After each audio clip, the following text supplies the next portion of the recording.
Polako se približavaju pripreme za početak 20. jubilarnog ITF turnira koji će se održavati na Sportskom centru Mladost u Pančevu.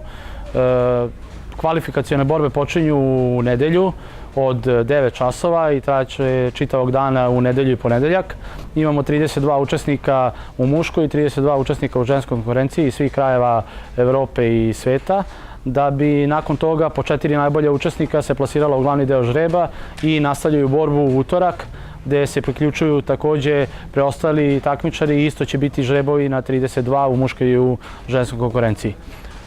Za sada su polako počeli da nam pristižu takmičari iz Rusije i iz okruženja, da kažemo, najbližih zemalja, iz Bosne, Makedonije, Crne Gore i Slovenije, ali imamo najavu sa takmičarima iz Italije, iz Francuske, iz Nemačke, iz Belgije, iz Švedske, Kine, Japana, Francuske i očekujemo ih u naredni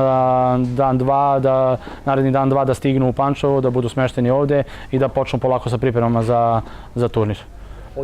Od Dinamovih igrača u kvalifikacijama učestvovaće devojčice Milana Vuli, Natalija Đukić, Sara Dabić, Anja Milošević i Ana Vilček, a kod dečaka Jorije Šida, Sojčiro Kanaji i Dragan Omčikus. Zatim u glavnom žrebu ženskog turnira imamo takmičarku Emiliju Kojičić koja će početi učešće utorak na turniru. Kad je otvaranje? Otvaranje svečano je u ponedeljak u 19 časova i očekujemo veliki broj gostiju što iz grada Pančeva, što iz Teniskog saveza Srbije i svečanost će se održati ovde na terenima Sportskog centra Mladost.